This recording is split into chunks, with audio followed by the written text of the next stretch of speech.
আচ্ছা, আজকে আপনাদের সামনে আমি তুলে ধরেছি আমাদের একটি দিদি রিটায়ার করেছিলেন। অবসর গ্রহণের দিনে কিছু ভিডিও আমি ক্লিপস করে রেখেছিলাম। এটা গত বছর 2024-এর এপ্রিল মাসের কিন্তু ঘটনা। 2024-এ এপ্রিলে দিদি রিটায়ার করেছেন, মানে অবসর গ্রহণ করেছেন আমাদের কর্মজীবন থেকে। সেই ভিডিও ক্লিপসটা আমি রেখে দিয়েছিলাম, অনেক দিন ধরে এডিট করা হয়নি, তো আজকে এডিট করে রেখে দিলাম আমার ইউটিউবে টাইম লাইনে। এবং দিদিকে আমরা সংবর্ধনা জানিয়েছি ফুল, মিষ্টি, ব্যাগ, একটা কাপড়, একটি শিব ঠাকুর, রূপোর শিব ঠাকুর, এই সামান্য কিছু উপহার দিয়ে। আজকের দিনটি খুবই সবার জীবনে বেদনাদায়ক, কিন্তু এই বেদনার দিনটিকে কতটা হাসি মুখে উড়িয়ে নিয়ে যাওয়া যায় সেটাই হচ্ছে আজকের দিনের একটা কিন্তু বিরাট চ্যালেঞ্জ। এই বয়সে এসে আমি একটা কথা উপলব্ধি করলাম, রিয়েলাইজ করলাম যে সব কিছু যদি ভুলে যাওয়া যায় তাহলে বাকি জীবনটা সহজভাবে সব কিছুর সাথে মানিয়ে নেওয়া যায়।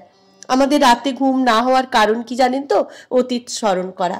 তাই দিদিকে বলবো, দিদি তুমি অতীত স্মরণ করো না, বর্তমান নিয়ে এগিয়ে চলো, তাহলে তুমি ভালো থাকবে, সুস্থ থাকবে।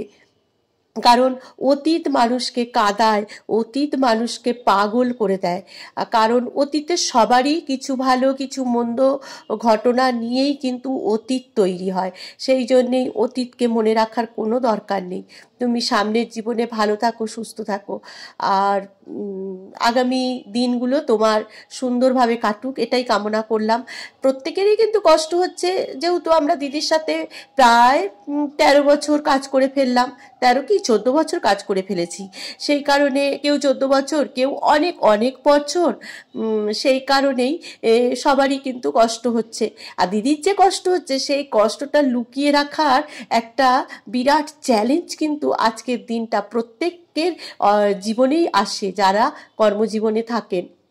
কর্মজীবনের অবসরের দিনটি কিন্তু প্রচণ্ড বেদনাদায়ক। আমি আমার মাকেও দেখেছি ভীষণ কষ্ট পেতেন, কারণ আমার মায়ের কর্মজীবনের অবসরের দিনটি খুব একটা ভালো ছিল না, মধুর ছিল না। যাই হোক, দিদি আমাদেরকে মিষ্টি খাইয়েছে, সবাইকে মিষ্টি খাইয়েছে। চলুন আপনারাও আমাদের এই কলিগ দিদির জন্যে প্রার্থনা করবেন, দিদি যেন আগামী জীবন খুব ভালো থাকেন, সুস্থ থাকেন এবং আনন্দে থাকেন। কারণ কি বলুন তো, আমাদের প্রত্যেকের জীবন থেকে আনন্দটা হারিয়ে গেছে। আনন্দটা আমাদের জন্য খুব দরকার, কারণ আমরা কর্মজীবনে ভীষণ ব্যস্ত এবং ভীষণ চাপের মধ্যে কাজ করি। সেই কারণে কর্মজীবনের পরে, অবসর গ্রহণের পরে আমরা যেন আনন্দে থাকতে পারি, কোনো অতীতের পিছুটান যেন আমাদেরকে না ধরতে পারে। চলুন, মিষ্টি দেখিয়ে মিষ্টি মুখ করিয়ে আজকের একটা ছোট্ট ভিডিও আপনাদের সামনে উপস্থাপন করলাম। টাটা।